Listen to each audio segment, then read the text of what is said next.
Donald Sterling has been banned from the NBA.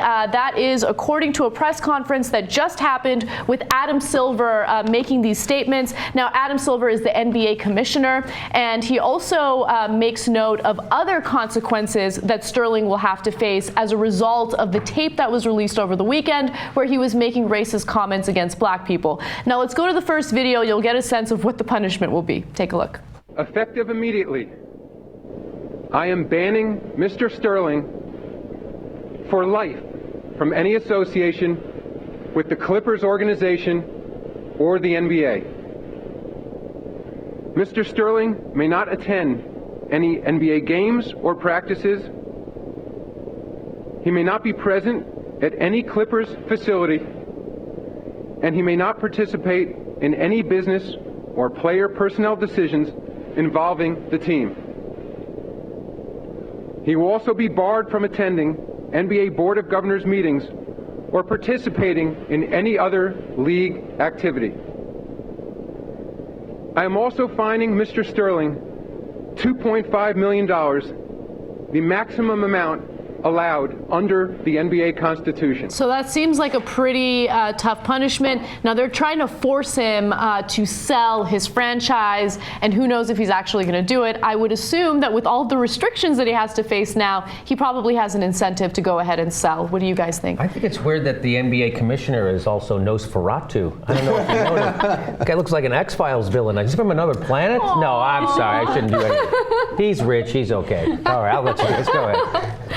It's tough to be a bald white guy with a shaved head, you know, like we're pale too. Unless if you had a little tan, I think you'd be. Bruce Willis pulls it off. Yeah. Yeah. Okay. Well, it does seem, getting back to the issue, it does seem like this is a pretty harsh punishment, and I'm surprised to find out that the NBA's, worst possible fine they could possibly come up with is just $2.5 million.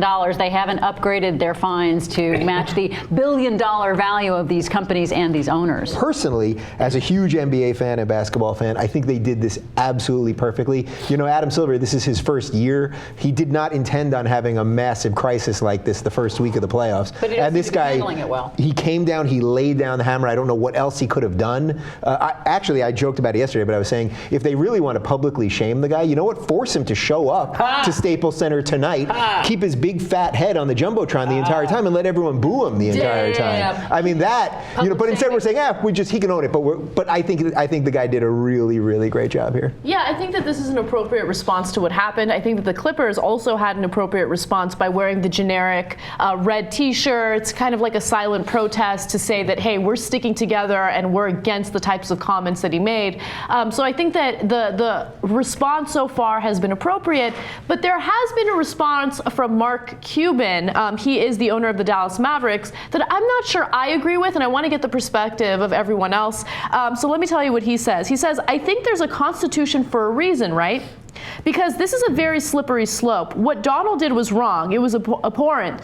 There's no place for racism in the NBA, any business I'm associated with, and I don't want to be associated with people who have that position. Okay, so he's clear that he's against the statements, but he also continues. But at the same time, that's a decision I make. I think you've got to be very, very careful when you start making blanket statements about what people say and think as opposed to what they do. It's a very, very slippery slope. Again, there's no excuse for his positions. There's no excuse for what he said. There's no excuse for anybody to support racism. There's no place for it in our league, but there's a very, very slippery slope. So he keeps discussing the slippery slope. So just real quick, right before we went on air, he did tweet that he agrees 100% with what happened. I think he said so he did backtrack from this idea that it's a slippery slope. I think partly he did the slippery slope thing because he gets in trouble all the time. Not for racism, but he's always arguing with refs. He's a very controversial guy, but he has sort of retracted that already. Well, and I think he's also talking about, in part, about this being, I think he said private comments in his private home. And by the way, yes, Sterling did acknowledge that he was the man on the tape. The NBA investigation found that he was the person speaking on the tape, so that's been established. But with Cuban saying, he's a private person making private comments in his own home when he believes he has privacy. So I think that might be the slippery slope that he's talking about. But, like you were saying earlier, in the age of video, in the age of camera phones, in the age of Twitter, you cannot get away with, racists cannot no longer get away with these kinds of statements. Yeah. Go ahead, Jimmy. I think the problem is that he has a history of doing this, right? Oh, yeah, obviously. He was sued by, was Elgin Baylor who sued him? He said that he was running the Clippers like a plantation. The Department of Justice suing him He for actually discrimination. But he didn't agree wrongdoing in that he just paid a settlement fine where he was discriminating. He's a slumlord. He was keeping blacks and Hispanics out of his property. So he's got a history of this, and anybody who's ever had an interaction with him, be it a news person or another sports figure, they all have the same report. This guy's a piece of shit, right? This guy's garbage. And so it was no surprise. But I think the reason why they kept him in the league for so long was because everybody likes to have somebody shittier than them around, And they didn't mind having his money. Right, that's it. They didn't mind having his money. Well, you're saying that as a joke, but I actually think that's true, that the other owners were like, keep this freaking clown because he doesn't bring good players to his team. He's screwing up market prices on players. So what he doesn't like to pay.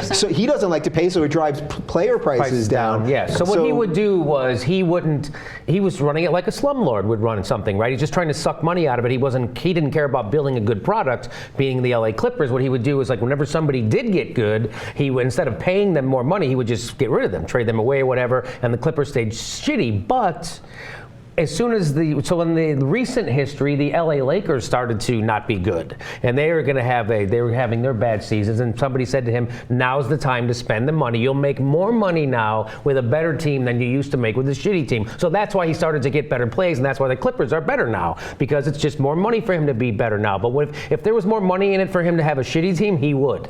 And that's the producers. Yeah, that's the producer. It's like the producers, yeah. But, again, it gets back to your private conversations. Now, I understand why Mark Cuban is saying that, because, there's an audio tape of him saying some shit, right, somewhere, right? So that's why he was saying that. And I know that there's audio tape of me saying shit. So, yeah, as horrible as this guy is, and as how horrible what he said was, this was a private conversation that was illegally recorded, and it just, maybe he was drunk, maybe he was on prescription drugs, who knows, maybe he was, I don't know, but it just seems that there was enough other stuff to get rid of this guy. You didn't have to use this. Like, I just think that this, as horrible as it is like the wrong way to fix a problem.